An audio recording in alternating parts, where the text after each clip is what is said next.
Hi, good morning. പുതിയൊരു വീഡിയോയിലോട്ട് എല്ലാവർക്കും സ്വാഗതം. അപ്പോഴേ ഇന്ന് നമുക്ക് ഇച്ചിരി മോർണിംഗ് റുട്ടീനുണ്ട് കേട്ടോ. വീടും പരിസരമൊക്കെ ഇച്ചിരി പുല്ലൊക്കെ പിടിച്ച് കിടക്കുന്നു. അപ്പോൾ ഈ കാട് മഴ പെയ്തപ്പോഴത്തേക്ക് മൊത്തവും കാട്. രണ്ടാഴ്ച മുമ്പേ മൊത്തം പറിച്ച് വൃത്തിയാക്കി തരുന്നു. ഇപ്പം നോക്കുമ്പോഴത്തേനും മൊത്തവും ചപ്പും ചവറും കാടുമൊക്കെ. അങ്ങനെ ഇപ്പം നല്ല മഴ വരുമ്പോൾ ജൂൺ മാസം തുടങ്ങിയില്ലേ, ഇനിയിപ്പം മഴ അങ്ങ് പെയ്യും. അങ്ങനെ നല്ല മഴയ്ക്ക് മുമ്പേ എല്ലാം കൂടെ പറിച്ച് വൃത്തിയാക്കിയാലേ വീടും പരിസരവും വൃത്തിയായിട്ട് കിടക്കും.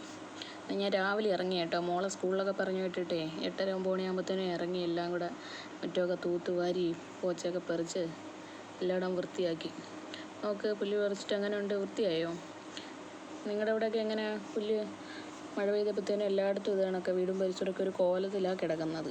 ജന്തുക്കളെ ശല്യമാണെങ്കിൽ വേറെ. ഇതിനകത്തൊക്കെ കയറിയില്ല, പാമ്പോ പഴുതാരി അതൊക്കെ കയറി കിടന്നാലേ അറിയത്തില്ല കേട്ടോ. കൊച്ചൊക്കെ രാവിലെ മുറ്റത്തോട്ടൊക്കെ ഇറങ്ങുന്നതല്ലേ. ഇന്നാണെങ്കിൽ നല്ല പരുവമുണ്ട്. ഇന്നലെയൊക്കെ ഇങ്ങനെ വെയിലില്ലായിരുന്നു, മഴയായിരുന്നു. അപ്പോൾ പിന്നെ വീടിൻ്റെ പരിസരത്തൊക്കെ ഞാൻ കുറച്ച് മുളക് തെയ്യും കാന്താരി മുളകും നമ്മൾ പനിക്കൂർക്കയുണ്ടല്ലോ, പിള്ളേർക്കൊക്കെ വെള്ളത്തിലൊക്കെ തിളപ്പിച്ചിട്ട് കൊടുക്കുന്നതൊക്കെ കുളിക്കാനും പനി വരുമ്പോഴൊക്കെ. അതുകൊണ്ട് പിന്നെ ഇച്ചിരി 2-3 പേരത്തയ്യും ഒരു കപ്പക്ക മരമൊക്കെ നട്ടേക്കുന്നത് കേട്ടോ.